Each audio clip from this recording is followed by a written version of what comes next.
Hello दोस्तों, स्वागत है आप सभी का science reel classes YouTube channel पे।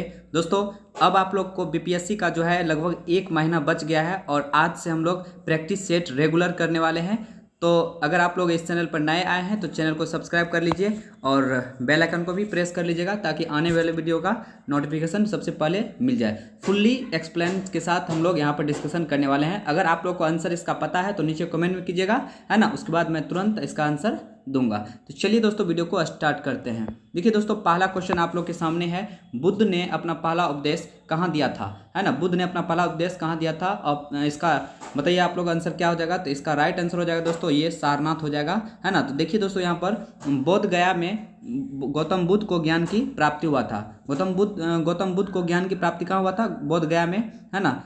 ज्ञान प्राप्ति के बाद गौतम बुद्ध जो है अपने मत का प्रचार प्रसार करने के लिए कहाँ गया था दोस्तों, सारनाथ। और यहाँ पर 5 ब्राह्मण सन्यासियों को अपना उपदेश दिया था, यानी वो दोस्त था उसका, 5 मित्रों को वो पहला उपदेश दिया था। गौतम बुद्ध के पहले उपदेश को बौद्ध धर्म में धर्म चक्र परिवर्तन की संज्ञा दी गई है। गौतम बुद्ध ने कुशीनगर में अपना शरीर त्याग दिया। इसे बौद्ध ग्रंथ में महापरिनिर्वाण कहा जाता है ना, याद रखिएगा। चलिए नेक्स्ट क्वेश्चन आप लोग के सामने है। अगर आप लोग का आंसर पता है तो आप लोग नीचे कमेंट में जरूर दीजिएगा। चलिए देखिए दोस्तों, यहाँ पर विक्रमशिला विश्वविद्यालय इनमें से आज के किस राज्य में अवस्थित था, है ना। यानी विक्रमशिला विश्वविद्यालय अभी के समय में दोस्तों वो कौन सा राज्य में स्थित है ना। तो इसका राइट आंसर हो जाएगा दोस्तों वो बिहार में है ना। बिहार में ही स्थित है विक्रमशिला विश्वविद्यालय। तो सुनिए इसका एक्सप्लेनेशन। विक्रमशिला विश्वविद्यालय बिहार के भागलपुर जिला, है ना, भागलपुर जिला के पत्थरघाट में स्थित है। कहाँ पे स्थित है दोस्तों, पत्थरघाट में स्थित है। इसकी स्थापना पाल नरेश यानी पाल वंश का शासक धर्मपाल ने किया था। 770 से लेकर के 810 ईस्वी के बीच कराई थी धर्मपाल, याद रखिएगा। चलिए नेक्स्ट क्वेश्चन अगला देख लीजिए आप लोग के सामने। और 16 महाजनपद के युग में मथुरा इनमें से किसकी राजधानी थी, यानी मथुरा किसकी राजधानी थी। ठीक है, तो देख लीजिए इसका राइट आंसर क्या हो जाएगा, ऑप्शन नंबर डी हो जाएगा। मथुरा की राजधानी सुरसेन हो जाएगा। तो आइए इसका एक्सप्लेनेशन देखते हैं। देखिए दोस्तों, महाजनपद काल में 2 प्रकार के राजतंत्रात्मक एवं गणतंत्रात्मक उल्लेख मिलता है। वज्जी गणतंत्रात्मक राज्य था, है ना। यह 8 कुलों का समूह था, जिसमें वज्जी, विदेह, मिथिला, उसी को बोलते हैं लिच्छवी महत्वपूर्ण थे। लिच्छवी कुल की राजधानी वैशाली थी। वत्स की राजधानी दोस्तों, वत्स महाजनपद की राजधानी कौशाम्बी, काशी की राजधानी वाराणसी थी, है ना, जबकि सुरसेन मथुरा की राजधानी थी। चलिए नेक्स्ट क्वेश्चन आप लोग के सामने। आप लोग ध्यान से सुनिएगा तभी याद रहेगा। देखिए, किस ऋषि के बारे में कहा जाता है कि उन्होंने दक्षिण भारत का आर्यकरण किया और उन्हें आर्य बनाया, है ना। यानी दक्षिण भारत का आर्यकरण किसने किया, है ना। इसका राइट आंसर हो जाएगा दोस्तों, यहाँ पर आप लोग जवाब दीजिए। इसका राइट आंसर हो जाएगा अगस्त ऋषि ने, है ना। ये हम क्लास में भी बताए हुए हैं। देखिए दोस्तों, यहाँ पर जिस समय उत्तर भारत में आर्य लोग निवास कर रहे थे, उस समय दक्षिण या द्रविड़ संस्कृति के प्रचार प्रसार का केंद्र बना हुआ था। ऐसा माना जाता है कि दक्षिण में आर्य संस्कृत अगस्त ऋषि द्वारा लाई गई थी। क्वेश्चन अगर पूछा जाए दोस्तों, उत्तरी भारत में कौन आर्यकरण किया था, तो याद रखिएगा गौतम राहुगढ़, है ना। राजा विदेह के पंडित जी थे गौतम राहुगढ़। चलिए अगला सवाल है दोस्तों। अगर आप लोग को स्पष्ट नहीं दिखाई दे रहा है तो इसको थोड़ा हम और, हाँ चलिए देखिए, अजंता की कला में, इसका देख लीजिए, अजंता की कला में इसमें किसने सहायता दिया था, यानी अजंता की कला को इनमें किसने सहायता दिया था, है ना। तो देखिए इसका राइट आंसर हो जाएगा, ये हो जाएगा दोस्तों ऑप्शन नंबर सी, वाकाटक वंश ने इसमें सहायता दिया था। अजंता की कला को वाकाटक ने प्रश्रय दिया था, यानी सहायता दिया था। अजंता की गुफा बौद्ध धर्म की महायान शाखा से संबंधित है, याद रखिएगा दोस्तों। और अजंता में टोटल 29 गुफा है, जिसमें कि 16, 17 और 19 नंबर की गुफा जो है वो गुप्त वंश के काल का बनाया हुआ है। ठीक है, चलिए नेक्स्ट क्वेश्चन देख लीजिए। 1213 ईस्वी में निर्मित रुद्रेश्वर मंदिर कहाँ स्थित है ना। यानी रुद्रेश्वर मंदिर जो है दोस्तों, ये 1213 ईस्वी में बनाया गया था और ये कहाँ पर स्थित है, तो इसका राइट आंसर हो जाएगा दोस्तों, यहाँ पर देखिए ये ऑप्शन है तेलंगाना, इधर है आंध्र प्रदेश, तमिलनाडु, कर्नाटक। इसका राइट आंसर हो जाएगा तेलंगाना में स्थित है रुद्रेश्वर मंदिर, याद रखिएगा दोस्तों, ये बहुत इंपॉर्टेंट है। ठीक है, इसका निर्माण 1213 ईस्वी में हुआ था। काकतीय राजा गणपति देव के एक सेनापति रचेरला रुद्र ने कराया था। इसे रमप्पा मंदिर भी कहा जाता है। रुद्रेश्वर मंदिर को दोस्तों याद रखिएगा, रमप्पा मंदिर भी कहा जाता है, ध्यान से रखिएगा। और यह भारत का 39वां यूनेस्को का विश्व धरोहर है ना, वर्ल्ड हेरिटेज में इसको भी शामिल किया गया है। और ये 39 नंबर का वर्ल्ड हेरिटेज है और 40 नंबर का दोस्तों लोथल है नवीनतम। चलिए अगला सवाल देखिए दोस्तों, यहाँ पर आप लोग को है ना फ्रेश नहीं दिख रहा होगा, तो हम इसको पढ़ रहे हैं। निम्नलिखित में कौन किताब ए है ना, यहाँ पर देखिए दोस्तों इसका किताब ए नौरस, यहाँ पर क्या है दोस्तों याद रखिएगा, नौरस, ठीक है। तो नौरस नामक पुस्तक का लेखक कौन था? तो इसका सही से ऑप्शन नहीं दिख रहा है, तो इसका हम राइट आंसर बता देते हैं दोस्तों। इसका आंसर हो जाएगा ए, बीजापुर सुल्तान के शासक इब्राहिम आदिल शाह द्वितीय। ये दोस्तों ऑप्शन नंबर ए ही इसका राइट आंसर हो जाएगा। चलिए नेक्स्ट क्वेश्चन देख लीजिए, ये इसका ऑप्शन इधर है ना, ये देखिए। चलिए अगला सवाल आप लोग के सामने, खैरवार आदिवासी आंदोलन कब हुआ था? है ना, खैरवार आदिवासी आंदोलन कब हुआ था? तो इसका राइट आंसर हो जाएगा दोस्तों, वो 1865 ईस्वी में हुआ था, याद रखिएगा। देखिए ध्यान सुनिएगा, खैरवार आंदोलन की शुरुआत 1865 ईस्वी में भागीरथी मांझी के नेतृत्व में हुआ था, याद रखिएगा। किसके नेतृत्व में? भागीरथी मांझी के नेतृत्व में हुआ था। चलिए नेक्स्ट क्वेश्चन देख लीजिए आप लोग के सामने, निम्नलिखित में कौन सा सही सुमेलित नहीं है ना। तो इसका आप देखिए ऑप्शन है, आप लोगों को दिखाई दे ही रहा होगा, तो इसका राइट आंसर हम बता देते हैं। ये दोस्तों डी ऑप्शन जो है सही सुमेलित नहीं है। तो देखिए ध्यान सुनिएगा, ये शेख मुइजुद्दीन चिश्ती ये अजमेर का ही था, ठीक है, ये सही है। शेख बुरहानुद्दीन गरीब दौलताबाद का ही था, और शेख मोहम्मद हुसैनी गुलबर्गा का ही था। उसके बाद शेख निजामुद्दीन औलिया, ये दोस्तों याद रखिएगा, ये चिश्ती संप्रदाय के सूफी संत थे, है ना। इन्हें महबूब ए इलाही भी कहा जाता है। इसका जन्म बदायूं में हुआ था। इसका जन्म कहाँ हुआ था दोस्तों? बदायूं में, याद रखिएगा, बदायूं में हुआ था, है ना।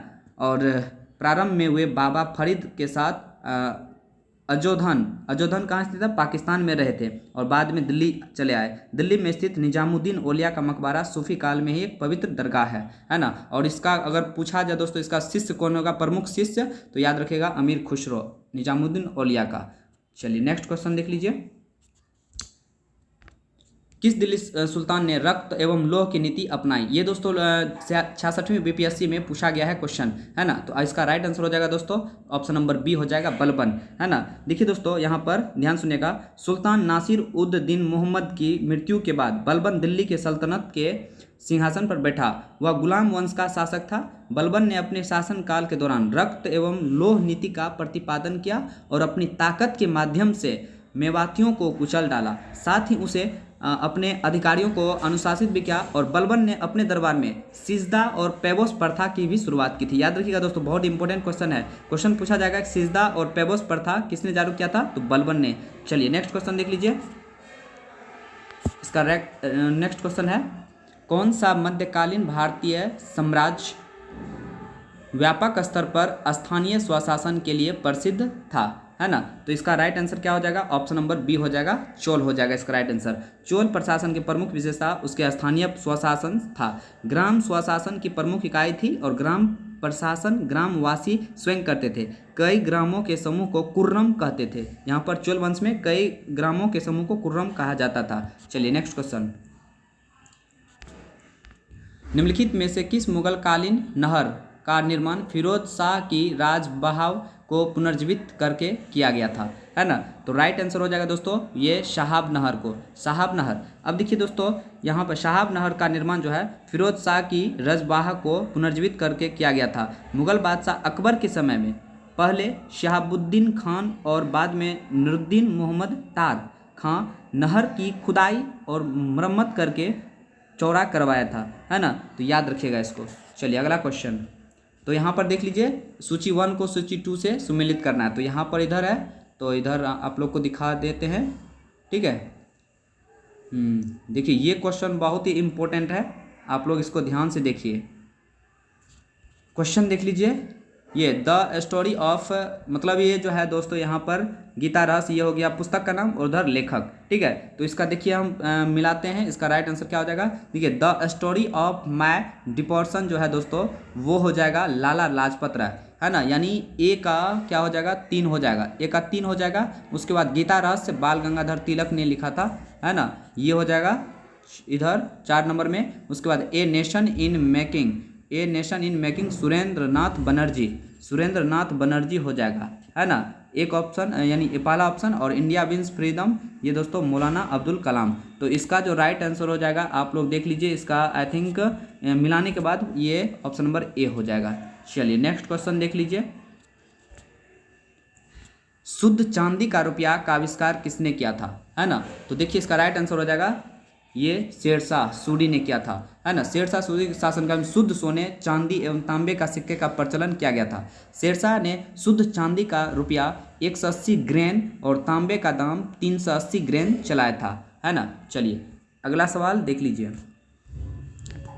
बघात रियासत का ब्रिटिश में विलय कब हुआ, बघात रियासत का ब्रिटिश में विलय कब हुआ। तो इसका देखिए राइट आंसर हो जाएगा दोस्तों, ये दोस्तों डलहौजी द्वारा व्यपगत सिद्धांत के अंतर्गत जो है विलय किया गया था, और ये इसका राइट आंसर हो जाएगा 1850 ईस्वी में, याद रखिएगा। तो दोस्तों डलहौजी तो था दोस्तों, ये व्यपगत सिद्धांत के द्वारा जो है ये कई राज्य को अपने राज्य में क्या किया था, विलय कर लिया था। तो देखिए जो है कुछ महत्वपूर्ण राज्य है उसका विलय, ध्यान सुनिएगा। सतारा का जो विलय हुआ था दोस्तों, सतारा जो है ये 1848 में क्या था, जैतपुर और संभलपुर को 1849 में, बघात को 1850 में, याद रखिएगा। उदयपुर को 1852 में, झांसी 1853, नागपुर को 1854 में। चलिए अगला क्वेश्चन। निम्नलिखित में किसके गांधी के नमक आंदोलन में भाग नहीं लिया था, सॉरी किसने, है ना, गांधी के नमक सत्याग्रह में भाग नहीं लिया था। तो देखिए इसका राइट आंसर हो जाएगा दोस्तों प्रभावती देवी भाग नहीं लिया था। तो भाग कौन कौन लिया था, सरोजिनी नायडू, राजकुमारी अमृता कौर, कमला देवी चट्टोपाध्याय, है ना। देखिए दोस्तों गांधी जी ने 12 मार्च 1930 को अपना प्रसिद्ध दांडी मार्च शुरू किया। इस यात्रा के दौरान उसके साथ कुल 78 सहयोगी थे, है ना, और जिसमें कि सरोजिनी नायडू, राजकुमारी अमृता कौर, कमला देवी चट्टोपाध्याय ने भी भाग लिया था। चलिए अगला सवाल आप लोग के सामने। पाकिस्तान प्रस्ताव की रूपरेखा किसने तैयार किया था, है ना। तो इसका राइट आंसर हो जाएगा दोस्तों सिकंदर हयात खां, याद रखिएगा सिकंदर हयात खां। और मार्च 1940 में लाहौर में आयोजित मुस्लिम लीग के वार्षिक अधिवेशन में पाकिस्तान प्रस्ताव का प्रारूप सिकंदर हयात खां ने तैयार किया था, और उसे फजलुल हक ने 23 मार्च 1940 को प्रस्तुत किया था। चलिए नेक्स्ट क्वेश्चन आप लोग के सामने। भारतीय स्वतंत्रता के समय अंग्रेजी महाराज कौन थे, और 18 का राइट आंसर क्या हो जाएगा, जॉर्ज सस्टम, है ना, जॉर्ज सस्टम हो जाएगा इसका राइट आंसर। देखिए भारतीय स्वतंत्रता के समय ब्रिटेन का राजा जॉर्ज सस्टम था। जॉर्ज सस्टम को दिसंबर 1936 में सम्राट चुना गया, और तथा उनकी ताजपोशी मई 1937 में हुआ था। चलिए नेक्स्ट क्वेश्चन आप लोग के सामने। माउंटबेटन योजना, है ना, जून 1947 ने निम्नलिखित में से किस प्रांत में लोक निर्यात संतुष्टि नहीं की थी, है ना। तो 19 का देखिए राइट आंसर हो जाएगा दोस्तों ये हैदराबाद इसका राइट आंसर हो जाएगा। माउंटबेटन योजना के तहत उत्तर पश्चिम प्रांत में जनमत संग्रह का प्रावधान था। साथ ही सिंध, बलूचिस्तान और असम के मुस्लिम बहुसंख्यक जिले सिलहट ने भी जनमत संग्रह का प्रावधान दिया था। लेकिन ये हैदराबाद को जो मिलाया गया था दोस्तों ये पोलो ऑपरेशन के द्वारा। चलिए अगला सवाल आप लोग के सामने देख लीजिए, क्वेश्चन है 20 नंबर। संथाल परगना क्षेत्र को अति प्राचीन काल में क्या कहा जाता था, है ना। तो 20 का राइट आंसर हो जाएगा दोस्तों नरीखंड, याद रखिएगा नरीखंड। देखिए संथाल परगना क्षेत्र को अति प्राचीन काल में नरीखंड कहा जाता था। बौद्ध साहित्य में इस क्षेत्र को कजंगला कहा गया है ना। चलिए नेक्स्ट क्वेश्चन देख लीजिए।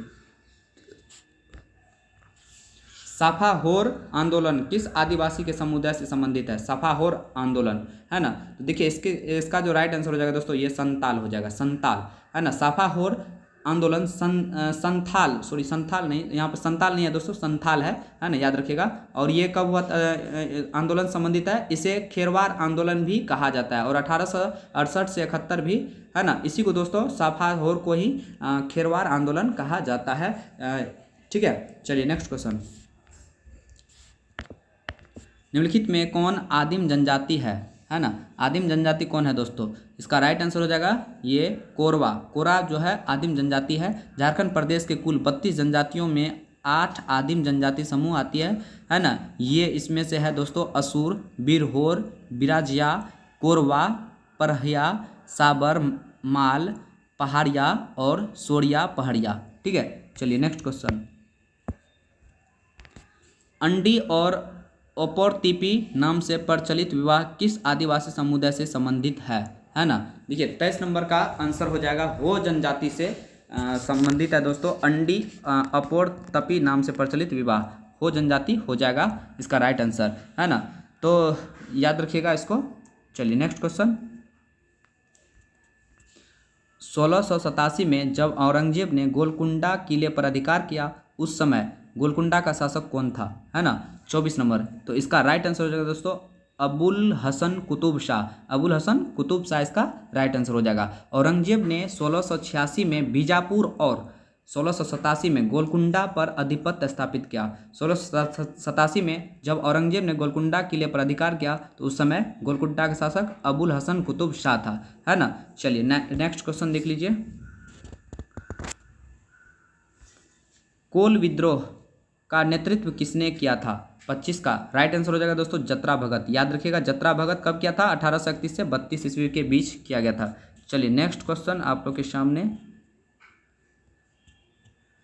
और ये क्वेश्चन नंबर 26 आप लोग के सामने आ गया है। किस सुल्तान के बारे में कहा जाता है कि उसने भूमि कर को उत्पादन के 50% तक कर दिया था? यानी भूमि का जो टैक्स था दोस्तों वो उत्पादन के 50% तक कर दिया था। तो इसका राइट आंसर हो जाएगा अलाउद्दीन खिलजी। याद रखिएगा, है ना। तो अलाउद्दीन खिलजी ने टैक्स पैदावार का आधा यानी 1/2 भाग, इसके अतिरिक्त अलाउद्दीन पहला सुल्तान था जिसने भूमि की पैमाइश कराकर लगान वसूल करना आरंभ किया था। चलिए अगला क्वेश्चन देख लीजिए।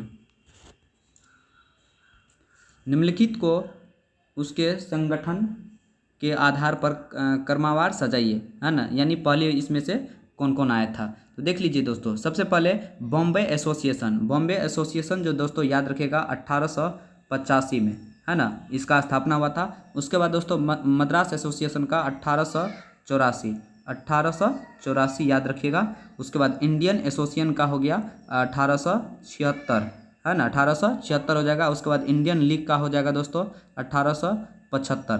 तो आप लोग अब खुद ब खुद मिला सकते हैं। तो इसका राइट आंसर हो जाएगा दोस्तों 27 का। इसका राइट आंसर जो है सी ऑप्शन हो जाएगा। चलिए अगला सवाल।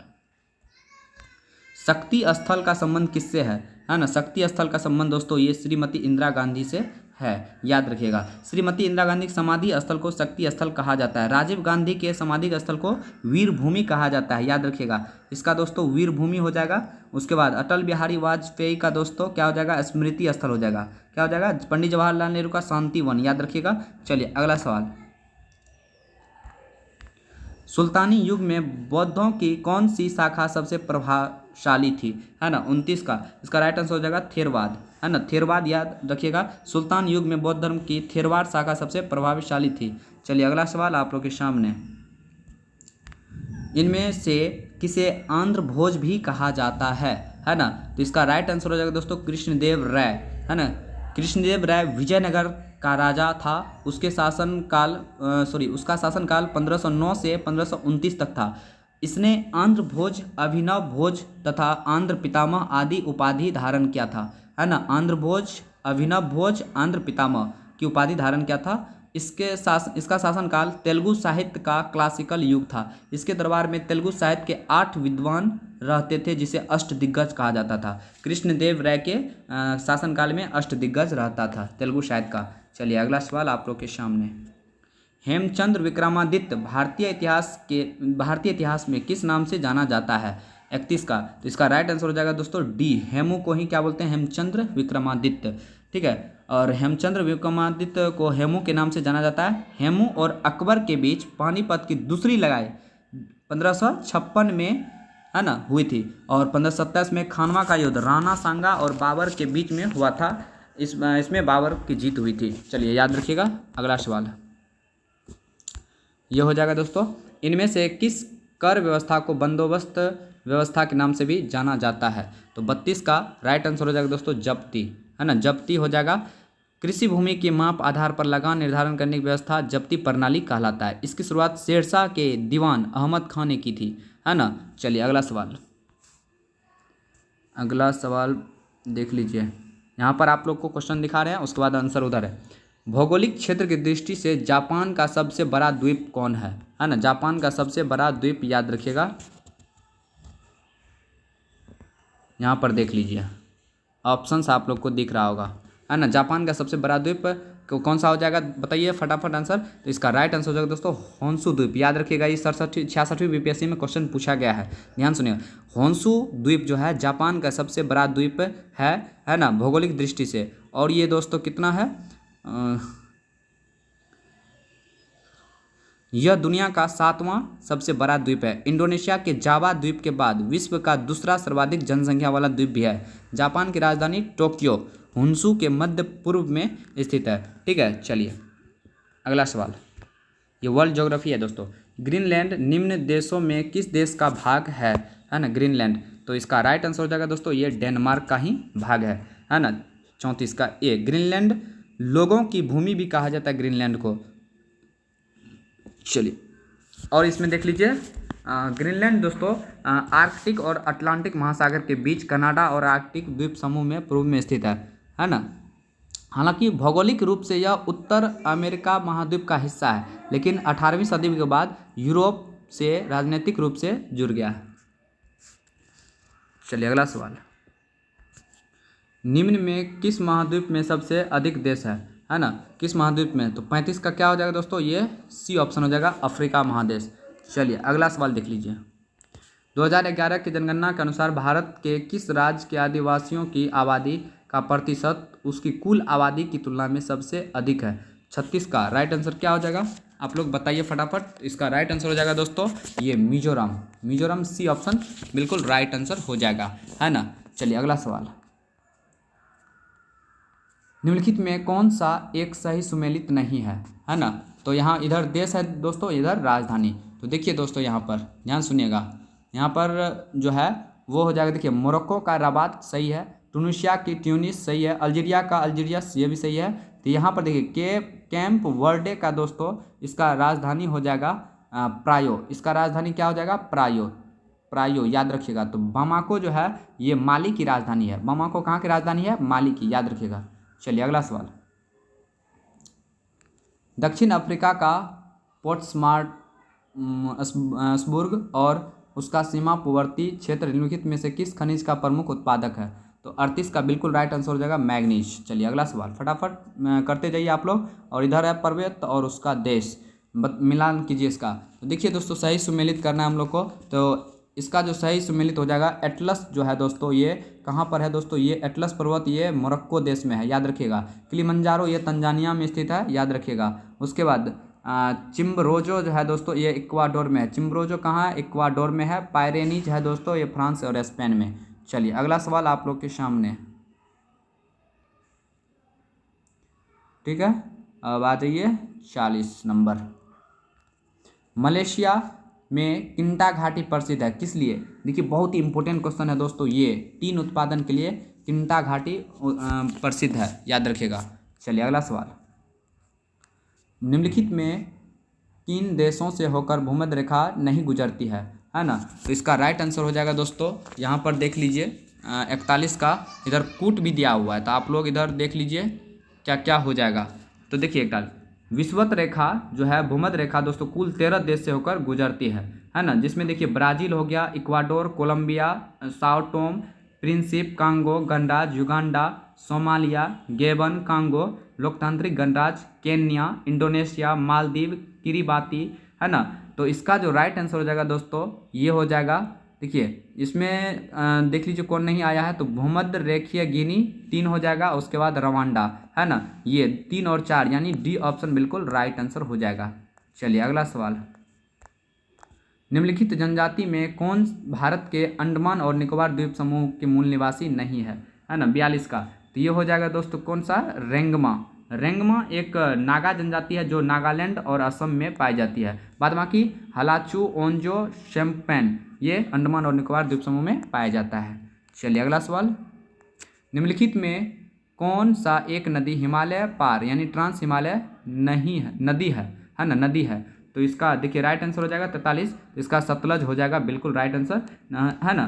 तो ट्रांस हिमालय में आ जाता है दोस्तों सतलज नदी। सतलज नदी का उद्गम स्थल तिब्बत में कैलाश पर्वत और मानसरोवर झील के निकट स्थित राकसताल झील है। यह हिमालय का श्रेणियों को काटकर गहरे गार्ज का निर्माण करती है, याद रखिएगा।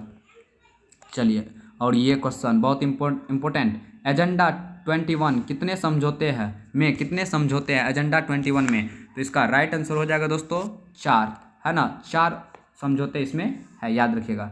चलिए अगला सवाल देख लीजिए, समताप मंडल को जेट विमान की उड़ान के लिए आदर्श मानी जाती है क्योंकि, तो देखिए इधर ऑप्शन दिख ही रहा होगा 45, और 45 का आंसर आप लोग को और दिखाते हैं इधर, है ना। चलिए इधर देख लीजिए, तो इसका जो राइट आंसर हो जाएगा दोस्तों वो ऑप्शन नंबर डी होगा। इस परत में बादल और अन्य मौसमी घटना नहीं होती है, डी ऑप्शन बिल्कुल राइट हो जाएगा। चलिए देख लीजिए यहाँ पर थोड़ा, निम्नलिखित में कौन सही सुमेलित नहीं है जनजाति और वो कहाँ स्थित है, तो 46 का राइट आंसर हो जाएगा दोस्तों सी आंसर जो है ये देखिए, अंगामी दोस्तों नागालैंड में पाया जाता है, बिल्कुल सही है। बिरहोर झारखंड में है। खस दोस्तों जनजाति ये भारत के उत्तराखंड में स्थित है, उत्तराखंड हो गया, हिमाचल प्रदेश हो गया, जम्मू कश्मीर वाला एरिया में पाया जाता है खस जनजाति, याद रखिएगा। टोडा तमिलनाडु में सही है। चलिए इसका इसलिए ऑप्शन नंबर सी हो जाएगा बिल्कुल राइट। और अगला सवाल, अंडमान निकोबार द्वीप समूह में द्वीपों की संख्या कितनी है, 47 का आंसर सी हो जाएगा, 220 द्वीप है दोस्तों अंडमान और निकोबार द्वीप में। कुल संख्या 222, जिसमें से 204 अंडमान में जबकि 18 द्वीप निकोबार में, अतः कितना टोटल हो गया दोस्तों देख लीजिए, तो 204 और 18 तो कितना हो गया 200, हाँ सी ऑप्शन हो जाएगा देख लीजिए। चलिए अगला सवाल, नर्मदा नदी का उद्गम स्थल कौन सा हो जाएगा, तो इसका राइट आंसर हो जाएगा अमरकंटक, ये तो सबको पता है। नर्मदा नदी का उद्गम स्थल मध्य प्रदेश के अमरकंटक पहाड़ी से है। चलिए अगला सवाल, भारत की तट रेखा की कुल लंबाई लगभग कितनी है, तो 49 का बिल्कुल राइट हो जाएगा, 7500 किलोमीटर। चलिए याद रखिएगा। अगला सवाल आप लोग के सामने है, भारतीय मानक समय और ग्रीनविच समय के मध्य कितनी समय का अंतर है दोस्तों, और 50 का जो है वो 5 घंटा 30 मिनट, वो प्लस मतलब आगे है दोस्तों, यानी सी ऑप्शन बिल्कुल राइट हो जाएगा। चलिए अगला सवाल, ब्रह्मपुत्र नदी तिब्बत में किस नाम से जानी जाती है ना, तो देख लीजिए ब्रह्मपुत्र नदी दोस्तों तिब्बत में जो है कौन से नाम से जानी जाती है, ये सांगपो इसका राइट आंसर हो जाएगा। ब्रह्मपुत्र नदी का उद्गम तिब्बत के मानसरोवर झील के समीप होता है, तिब्बत में इसे सांगपो, अरुणाचल प्रदेश में इसे दिहांग, असम में ब्रह्मपुत्र और बांग्लादेश में जमुना नदी के नाम से जाना जाता है, याद रखिएगा। चलिए अगला सवाल, भारत का 90% अभ्रक झारखंड में पाया जाता है, इस अभ्रक को क्या कहा जाता है ना, 52, तो इसका राइट आंसर हो जाएगा रूबी वेराइट, है ना। अभ्रक में भारत का स्थान अग्रणीय है, जो 90% भाग झारखंड से प्राप्त किया जाता है, रूबी वेराइट अभ्रक के एक प्रकार है ना। चलिए अगला सवाल आप लोग के सामने,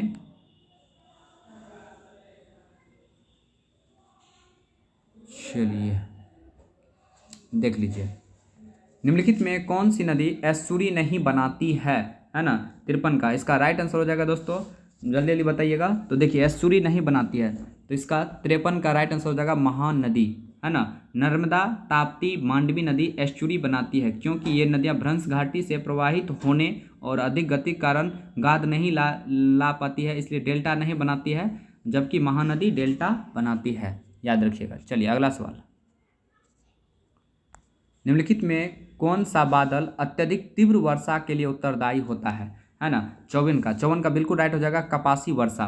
कपासी वर्षा अत्यधिक तीव्र वर्षा के लिए उत्तरदायी, क्योंकि इस मेघ के द्वारा अत्यधिक काले रंग वाले सघन भारी बादल बनते हैं, है ना, बादल, और भारी वर्षा जो है ये वर्षा का कारण बन जाता है। चलिए अगला सवाल, टाइफून नामक चक्रवात में इसमें कौन सा क्षेत्र अधिक प्रभावित होता है ना। तो 55 का बिल्कुल राइट हो जाएगा दोस्तों, वो चीन सागर बिल्कुल राइट हो जाएगा।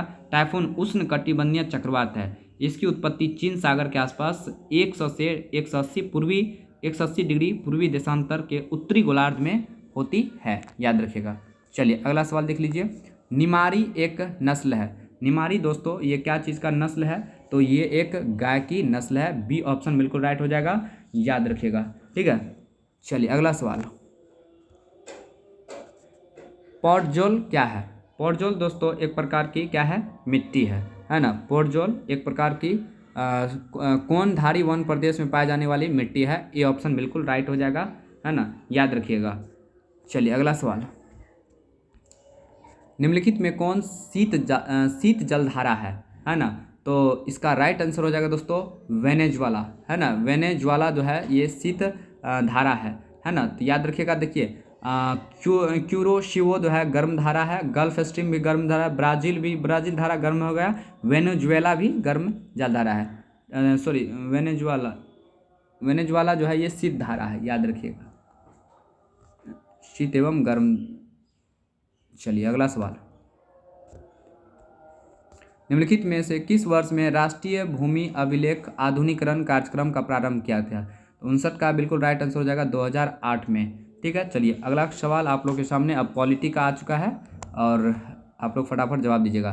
पंचायती राज संस्था को 29 कार्यों की इस सूची किस अनुच्छेद के तहत दी गई है ना। 60 का राइट आंसर हो जाएगा अनुच्छेद 243 का जी, याद रखिएगा, है ना। अनुच्छेद 243 जी को जो पंचायत के अधिकार और उत्तरदायित्व से संबंधित है। भारतीय संविधान की 11वीं अनुसूची को 1992 में 73वें संविधान संशोधन अधिनियम के तहत जोड़ा गया। इस अनुसूची में 29 विषय शामिल है, याद रखिएगा। चलिए अगला सवाल आप लोग के सामने देख लीजिए, 73वें संविधान संशोधन कानून की वैधानिक कानून शुरुआत किस अधिनियम के बिल से हुई थी, है ना, 73वें। तो 61 का बिल्कुल राइट आंसर हो जाएगा दोस्तों 64वां संविधान संशोधन बिल, है ना, याद रखिएगा। चलिए अगला सवाल, राष्ट्रीय महिला आयोग निम्नलिखित में अध्यक्षों पर विचार कीजिए, है ना। तो बताइए इसका क्या हो जाएगा, सही कूट क्या हो जाएगा। तो ऑप्शन देख लीजिए इसका आप लोग, और इसका जो है राइट आंसर हो जाएगा वो हो जाएगा दोस्तों, इधर ऑप्शन नहीं दिख रहा है, इसका देख लीजिए 1 4 3 2 हो जाएगा, यानी डी ऑप्शन देख लीजिए, ये डी ऑप्शन बिल्कुल राइट हो जाएगा। तो इसमें देख लीजिए जयंती पटनायक, उसके बाद डॉक्टर गिरिजा व्यास, है ना। तो देख लीजिए सॉरी डॉक्टर पूर्णिमा आडवाणी और डॉक्टर गिरिजा व्यास, ममता शर्मा। चलिए अगला सवाल, भारतीय संविधान के अनुच्छेद 371 के अंतर्गत देश के किस क्षेत्र को विशेष स्थिति प्रदान की गई है। 63 का बिल्कुल राइट आंसर हो जाएगा हैदराबाद और कर्नाटक। चलिए अगला सवाल आप लोग के सामने, निम्नलिखित में कौन सा एक सही सुमेलित नहीं है ना। मूल कर्तव्य दोस्तों भाग 4 के 64 में इसका देखिए राइट आंसर हो जाएगा।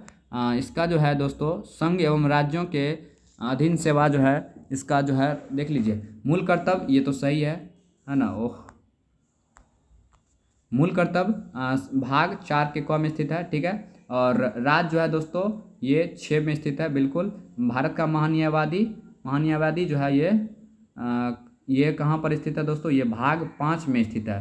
तो ये दोस्तों इसका राइट आंसर हो जाएगा। यहाँ पर कह रहा है सुमेलित नहीं है, तो सी ऑप्शन जो है सुमेलित नहीं है, बाद बाकी सब सुमेलित है। चलिए अगला सवाल, भारतीय संविधान के कौन से अनुच्छेद नागरिकता से संबंधित है ना। तो 65 का एब्सोल्युटली राइट आंसर क्या हो जाएगा, सी ऑप्शन, 5 से 11 हो जाएगा नागरिकता से संबंधित। चलिए यहाँ पर देख लीजिए क्वेश्चन, उसके बाद ऑप्शन दिखाएंगे। भारतीय संसद की सबसे बड़ी समिति कौन सी है। भारतीय संसद की सबसे बड़ी समिति कौन सी है, इधर देख लीजिए, इसका ऑप्शन इधर है, ठीक है। तो ऑप्शन दिख रहा होगा, लोक लेखा समिति, प्राक्कलन समिति, लोक उपक्रम समिति, याचिका समिति। तो इसका राइट आंसर बताइए 66 का बी ऑप्शन प्राक्कलन समिति बिल्कुल राइट हो जाएगा। चलिए अगला सवाल देखिए दोस्तों, ये क्वेश्चन थोड़ा लंबा है इसलिए हम इसको है ना, जूम कर थी और छोटा कर रहे हैं। तो देख लीजिए, आप लोग को क्वेश्चन दिख ही रहा होगा। तो 67 का बताइए क्या हो जाएगा। तो इसका जो राइट आंसर हो जाएगा दोस्तों, ये ए और आर दोनों सही है तथा आर ए की सही व्याख्या करता है ना। याद रख लीजिएगा, इसको देख लीजिए। उसके बाद थोड़ा ये लंबा क्वेश्चन था, इसलिए टाइम कम है, इसलिए जो है ना सिर्फ आंसर बता रहे हैं। राज्यों में मुख्यमंत्री सहित मंत्रिपरिषद में मंत्रियों की न्यूनतम संख्या क्या हो सकती है। 68। 68 का दोस्तों बिल्कुल बी राइट आंसर हो जाएगा, है ना। चलिए अगला सवाल याद रखिएगा दोस्तों। भारतीय संविधान का अनुच्छेद 164 के 1 में यानी क में विधानसभा सदस्य की संख्या के बारे में उपबंध है। इसके अनुसार किसी राज्य में मंत्रिपरिषद में मुख्यमंत्री सहित मंत्रियों की कुल संख्या उस राज्य के विधानसभा सदस्य की कुल संख्या के 15% से अधिक नहीं होगी, परंतु किसी राज्य में मुख्यमंत्री सहित मंत्रियों की संख्या 12 से कम नहीं होनी चाहिए। चलिए अगला सवाल। भारत के सर्वोच्च न्यायालय ने संविधान के आधारभूत ढांचे के सिद्धांत को स्पष्ट किया है ना। यानी कौन सा जो है केस। तो 69 का बिल्कुल राइट हो जाएगा, केशवानंद भारती के बाद 1973। चलिए अगला सवाल। भारतीय नागरिकता प्राप्त नहीं की जा सकती है ना। तो इसका राइट आंसर बताइए। ये ऑप्शन जो भारतीय बैंक में धन जमा करने से नागरिकता नहीं मिलने वाली है। चलिए क्वेश्चन देख लीजिए। 11वीं अनुसूची के अंतर्गत पंचायती राज संस्था को कितने विषय पर नियंत्रण करने का अधिकार दिया। अभी तुरंत हम बता चुके थे 71 नंबर। और देख लीजिए इसका, आप लोग फटाफट कमेंट करके बताइए इसका राइट आंसर क्या हो जाएगा। तो इसका जो है राइट आंसर हो जाएगा दोस्तों बी ऑप्शन बिल्कुल राइट। चलिए अगला सवाल आप लोग के सामने। राज्य वित्त आयोग है एक कौन सी संस्था है बताइए। 72 का दोस्तों ये याद रखिएगा, संवैधानिक संस्था है राज्य वित्त आयोग, है ना। राज्य वित्त आयोग एक संवैधानिक संस्था है दोस्तों। इसका उपबंध संविधान के भाग 9 तथा भाग क में अनुच्छेद 243 के झ में, है ना, पंचायत के संबंध में 213 में म में नगर निकाय संबंध में किया गया है। राज्य वित्त आयोग राज्य स्थानीय निकाय के बीच संपत्ति बंटवारे के संबंध में झुकाव प्रदर्शित करता है। चलिए अगला सवाल। लोकसभा में सदस्य की संख्या किस वर्ष के आधार पर निश्चित किया गया है ना। तो 73 का बिल्कुल राइट आंसर हो जाएगा 1971। लोकसभा में सदस्य की कुल संख्या 545 वर्ष 1971 के आधार पर निश्चित किया गया है। और इसे 84वां संविधान संशोधन 2001 द्वारा 2026 तक कर दिया गया है, इसको बढ़ा दिया गया है और ये मान्यता रहेगा। चलिए निम्नलिखित में से किसे भारत के सर्वोच्च नागरिक सम्मान भारत रत्न से सम्मानित नहीं किया गया है ना। 74 का बिल्कुल राइट आंसर हो जाएगा दीनदयाल उपाध्याय। बाद बाकी सबको भारत रत्न मिला है। चलिए अगला सवाल आप लोग के सामने है और बहुत ही सिंपल सवाल। मूल संविधान में कितनी अनुसूचियां हैं, है ना, बताइए इसका राइट आंसर क्या हो जाएगा। तो इसका राइट आंसर हो जाएगा 8। संविधान के मूल भाग में मूल संविधान में 22 भाग 395 अनुच्छेद और 8 अनुसूचियां, जो अब 444 अनुच्छेद 25 भाग और 12 अनुसूचियां हो गई है ना, काउंटिंग के आधार पे। चलिए अगला सवाल। वर्तमान में भारतीय संविधान में गणना की दृष्टि से कुल कितने अनुच्छेद और अनुसूचियां हैं। तो 76 का बिल्कुल राइट आंसर हो जाएगा। वो बताइए इसका राइट आंसर क्या हो जाएगा। वर्तमान में भारतीय संविधान में गणना की दृष्टि से 76 में, बताइए फटाफट। तो देखिए दोस्तों यहाँ पर जो हो जाएगा,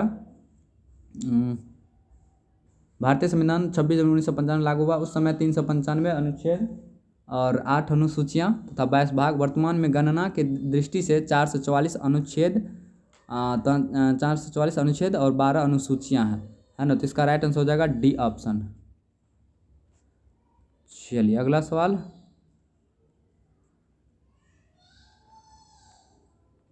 राज्य में दूसरे सदन की स्थापना या उसे रद्द करने संबंधित कौन सी सही विधि है। तो 77 का बिल्कुल राइट आंसर हो जाएगा संबंधित राज्य के विधानसभा द्वारा पूर्ण बहुमत से पारित प्रस्ताव। चलिए नेक्स्ट क्वेश्चन। और ये क्वेश्चन आप लोग को फ्रेश नहीं दिख रहा होगा, है ना, तो हम इसका मतलब पढ़ रहे हैं। निम्नलिखित में से कौन सा आयु समूह सर्व शिक्षा अभियान में भर्ती होने के लिए पात्र है, यानी सर्व शिक्षा अभियान। तो 78 का राइट आंसर हो जाएगा दोस्तों, ये 6 से 14 वर्ष के बच्चे इसमें शामिल हो सकते हैं। चलिए अगला सवाल, भारत के निम्नलिखित राष्ट्रपतियों में से कौन ट्रेड यूनियन आंदोलन से संबंधित रहा है ना। तो हम बोल रहे हैं, अब फ्रेश नहीं दिख रहा है इसलिए थोड़ा सा यहाँ पर बनाने में थोड़ा मिस हो गया है, तो आप लोग ध्यान से सुनिएगा। भारत के निम्नलिखित देखिए, भारत के निम्नलिखित राष्ट्रपतियों में कौन ट्रेड यूनियन आंदोलन संबंधित रहा है। तो 79 का बिल्कुल राइट आंसर हो जाएगा वीवी गिरी, याद रखिएगा। चलिए अगला सवाल, विटामिन जो रक्त के थक्का बनने में प्रभावी होता है वो कौन सा विटामिन है। तो इसका राइट आंसर हो जाएगा दोस्तों डी ऑप्शन। चलिए अगला सवाल, महिला सेक्स हार्मोन है 81 का बिल्कुल राइट आंसर हो जाएगा एस्ट्रोजन, याद रखिएगा। चलिए अगला सवाल, अगला सवाल आप लोग के सामने दिख ही रहा होगा, और ये पेट्रोलियम शुद्धिकरण से क्या प्राप्त होता है ना। तो 82 नंबर का आंसर हो जाएगा पैराफिन प्राप्त होता है, याद रखिएगा।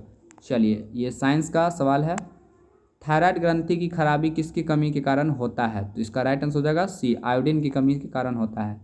चलिए इंसुलिन इनमें से कौन सा धातु मौजूद है, इंसुलिन में कौन सा धातु मौजूद है। 84 का दोस्तों राइट आंसर हो जाएगा जस्ता इसमें मौजूद होता है। चलिए अगला सवाल, प्राकृतिक रबर निम्नलिखित में से एक का बहुलक है ना। 85 का इसका राइट आंसर हो जाएगा दोस्तों आइसोप्रीन, प्राकृतिक रबर का बहुलक आइसोप्रीन है। देखिए दोस्तों क्वेश्चन फ्रेश नहीं बना इसलिए थोड़ा इसके लिए हमें खेद है ना, फिर भी हम बोल रहे हैं निम्नलिखित में कौन सा प्लाज्मोडियम परजीवी का वाहक है। 86 का बिल्कुल राइट आंसर हो जाएगा दोस्तों वो मच्छर ही परजीवी का वाहक है। चलिए अगला सवाल, अब शायद आप लोग को फ्रेश दिखाई देगा, ठीक है, तो थोड़ा सा प्रॉब्लम हो जाता है बनाने में ही, है ना। निम्नलिखित में कौन सा लार की सहायता से पच जाता है ना, कौन सा लार की सहायता से पच जाता है। 87 का बिल्कुल स्टार्च जो है ये लार की सहायता से पच जाता है। चलिए अगला सवाल, अम्लीय वर्षा होने का कारण क्या है दोस्तों। और 88 का देखिए दोस्तों, इसमें अम्लीय वर्षा में SO2 और NO2 का मिश्रण होता है, याद रखिएगा। चलिए अगला सवाल, निम्नलिखित में कौन सा एंजाइम ग्लूकोज को इथेनॉल में परिवर्तित करने को प्रेरित करता है, याद रखिएगा। ये 79 का राइट आंसर हो जाएगा जाइमेज एंजाइम जो है वो ग्लूकोज को इथेनॉल में परिवर्तित करता है। अगला सवाल, निम्नलिखित में कौन सा सामान्य प्रशीतक है जिसको घरेलू प्रशीतकों में प्रयुक्त किया जाता है। तो 90 का बिल्कुल राइट आंसर हो जाएगा फ्रियॉन। चलिए,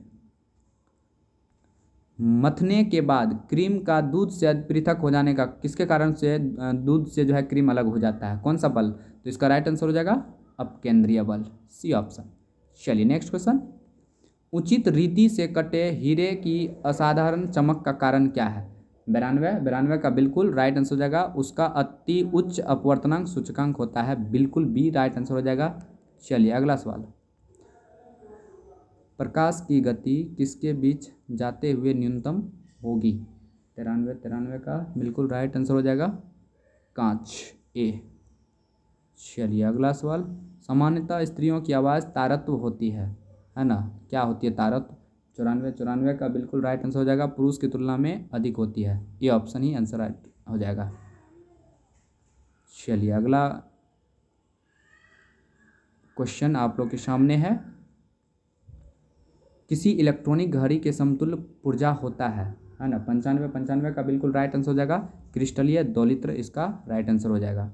चलिए अगला सवाल, अंटार्कटिका में तीसरे भारतीय शोध केंद्र की आधारशिला जिस नाम से रखी गई है वह है ना। 96 का बिल्कुल राइट आंसर हो जाएगा भारती, याद रखिएगा। अगला सवाल, तारे का रंग सूचक है उसके ताप का। 97 का डी ऑप्शन बिल्कुल राइट आंसर हो जाएगा। चलिए अगला सवाल, बादल और वायुमंडल का तैरना किस कारण होता है। 98 का डी श्यानता के कारण। चलिए अगला सवाल आप लोग के सामने, पानी में भरी डाट लगी बोतल जमने पर टूट जाएगी क्योंकि। 99 का बिल्कुल राइट, जमने पर पानी का आयतन क्या होता है, बढ़ जाता है, सी ऑप्शन बिल्कुल राइट। और ये क्वेश्चन देख लीजिए, नेवल एयर स्टेशन गरुड़ कहाँ पर स्थित है ना। गरुड़ जो है कहाँ पर स्थित है दोस्तों, 100 का बी हो जाएगा बिल्कुल राइट, कोचिन। चलिए अगला सवाल, कर्क निम्नलिखित में से किस पेड़ से प्राप्त होता है। 101 इसका राइट आंसर हो जाएगा था क्वेक्स, सी ऑप्शन बिल्कुल राइट आंसर हो जाएगा। चलिए अगला सवाल, आप लोग के सामने मोती के मुख्य अवयव क्या है? तो 102 का बिल्कुल राइट आंसर हो जाएगा कैल्शियम कार्बोनेट, ये ऑप्शन बिल्कुल राइट हो जाएगा। जल्दी आप लोग करते जाइएगा। मोनाजाइट किसका अयस्क है? 103 का बिल्कुल राइट आंसर हो जाएगा थोरियम। चलिए अगला सवाल। लोहे में जंग को रोकने के लिए क्या किया जाता है? तो 104 का दोस्तों क्या हो जाएगा ऑप्शन जस्तीकरण किया जाता है, जिंक का परत चढ़ाया जाता है। विश्व में उपयोग में लाई जाने वाली प्रथम धातु कौन थी? तो 105 का बिल्कुल तांबा, ये हो जाएगा राइट आंसर, सबको पता होगा। चलिए अगला सवाल। बोतल का दूध पीने वाले बच्चे की तुलना में माँ का दूध पीने वाले बच्चे में निम्नलिखित में से कौन से विशिष्ट लक्षण होते हैं? तो 106 का बिल्कुल राइट आंसर हो जाएगा दोस्तों, ये वह दीर्घकाय नहीं होगा, है ना, और उसमें रोगों की प्रतिरोधक क्षमता अधिक होगी, और उसमें विटामिन और प्रोटीन अधिक मात्रा में होता है, यानी ऑप्शन नंबर ए हो जाएगा बिल्कुल राइट। चलिए अगला सवाल। निम्नलिखित प्राणियों में कौन सा अपने शरीर में जल का संग्रह कर लेता है? तो 107 का बिल्कुल राइट आंसर हो जाएगा, वो ऊँट हो जाएगा। चलिए अगला सवाल। निम्नलिखित में कौन सी फसल मृदा को नाइट्रोजन से भरपूर कर देती है? तो 108 का बिल्कुल राइट हो जाएगा मटर, डी ऑप्शन। क्वेश्चन देख लीजिए, ऑप्शन आगे है। यदि खाद्यान्नों को सुरक्षित संग्रह सुनिश्चित करना हो तो कटाई के समय उसका आर्द्रता अंश कितने प्रतिशत से अधिक नहीं होना चाहिए? तो ऑप्शन इधर है, आप लोग इसका जवाब दीजिएगा, है ना। तो देख लीजिए, इसका राइट आंसर हो जाएगा दोस्तों, ये ऑप्शन नंबर ए हो जाएगा 12%।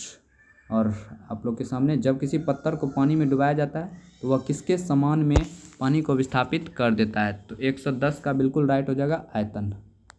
चलिए अगला सवाल फटाफट बताते जाइएगा। श्वेत क्रांति संबंधित है, तो ये तो सबको पता होगा, दूध उत्पादन से। चलिए अगला सवाल। सामाजिक अधिसंरचना में किसे शामिल नहीं किया गया है? तो 112 इसका राइट आंसर हो जाएगा तार संचार में, है ना, शिक्षा, स्वास्थ्य और आवास को शामिल किया गया है। हरित क्रांति संबंधित है दोस्तों, बताइए 113 का क्या हो जाएगा, ये गेहूं उत्पादन से। चलिए अगला सवाल आप लोग के सामने। राष्ट्रीय कृषि और ग्रामीण विकास बैंक नाबार्ड की स्थापना किस पंचवर्षीय योजना की अवधि में हुआ था? तो 114 का क्या हो जाएगा, ये छठी पंचवर्षीय योजना शिवरामन समिति के सिफारिश पर हुआ था। चलिए अगला सवाल। हरा सूचकांक विकसित किया गया है ना, हरा सूचकांक विकसित किया गया है, इसका राइट आंसर हो जाएगा विश्व बैंक के द्वारा। चलिए अगला सवाल देख लीजिए। ट्राइसेम एक कार्यक्रम है दोस्तों, ये ग्रामीण विकास का ही एक कार्यक्रम है, याद रखिएगा। चलिए अगला क्वेश्चन आप लोग के सामने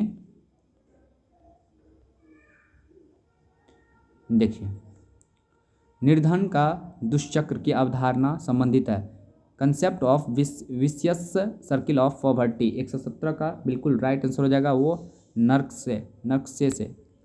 चलिए अगला सवाल। ग्रामीण अवस्थापना विकास कोष का सृजन किसके अधीन किया गया है? तो 118 का बी नाबार्ड के अधीन किया गया है। चलिए, और भारत सरकार द्वारा घोषित ABC सूचकांक का संबंध है 119 का, ये हो जाएगा ABC स्वास्थ्य से संबंधित है। चलिए, निम्नलिखित में से कौन सा कर भारत सरकार द्वारा नहीं लाया जाता है? तो 120 का बिल्कुल राइट आंसर हो जाएगा मार्ग कर। चलिए अगला सवाल। उदारीकरण, निजीकरण, भूमंडलीकरण के नई आर्थिक नीति घोषणा की गई प्रधानमंत्री, यानी कौन सा प्रधानमंत्री के द्वारा? तो 121 का क्या हो जाएगा, नरसिम्हा राव द्वारा, सी। और अगला सवाल। निम्नलिखित में से कौन एक त्वरित अवस्थापना विकास कोष के अंतर्गत सम्मिलित नहीं है? तो 122 का हो जाएगा ग्रामीण उद्योग जो है इसमें शामिल नहीं है। चलिए अगला सवाल। निम्नलिखित में कौन सा मोबाइल ऐप केंद्रीय ग्रामीण विकास मंत्रालय द्वारा सड़कों के देख रखरखाव हेतु बनाया गया है?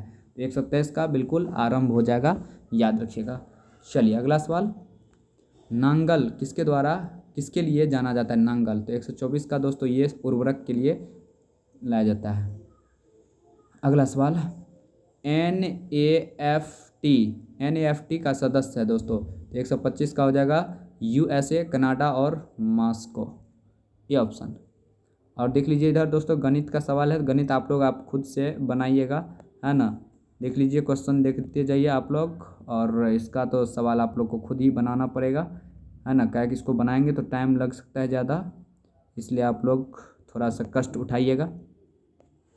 चलिए, तो यहाँ तक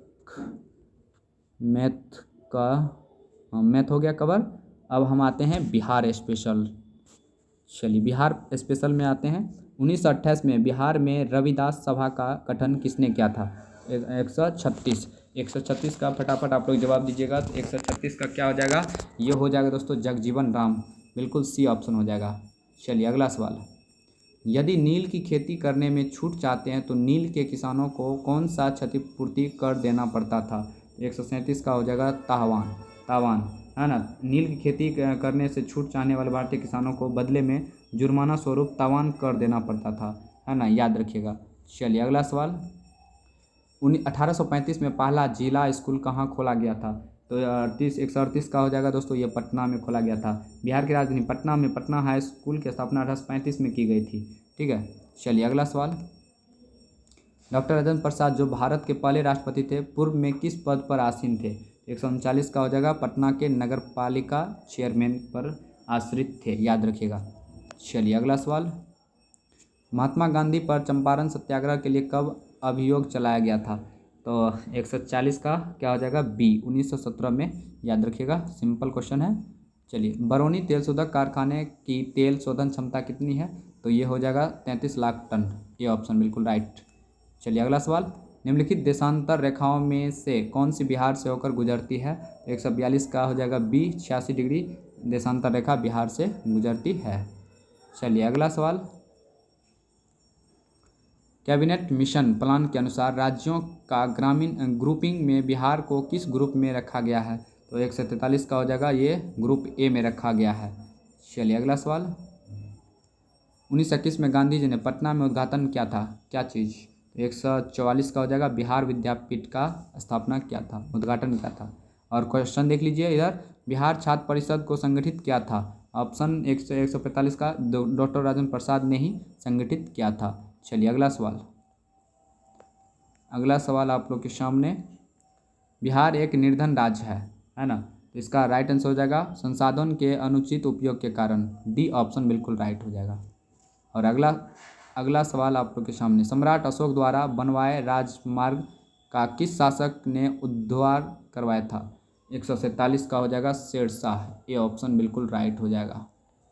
चलिए अगला सवाल। बिहार में कुल कितने रेलवे मंडल मुख्यालय है? तो 148 का हो जाएगा, ये 4 रेलवे मंडल का मुख्यालय है। त्रिवार्था के अनुसार दक्षिण बिहार किस प्रकार के जलवायु क्षेत्र में आता है? 149 का बी, AW जलवायु क्षेत्र में आता है। और आज का लास्ट क्वेश्चन है, निम्नलिखित में से किस जिले का अंगिका भाषा बोली जाती है ना, किस जिले अंगिका भाषा बोली जाती है? तो इसका राइट आंसर हो जाएगा भागलपुर, है ना। तो चलिए आज का प्रैक्टिस सेट दोस्तों समाप्त हो गया। और आप लोग नीचे कमेंट में बताइएगा कि आप लोग को 100 में, है ना, आज का कटअप जो था दोस्तों वो 100 मार्क्स था, और इसमें आपको कितना आया नीचे ज़रूर कमेंट करके बताइएगा। तो चलिए आप लोग से मिलते हैं नेक्स्ट प्रैक्टिस सेट में, तब तक के लिए बाय।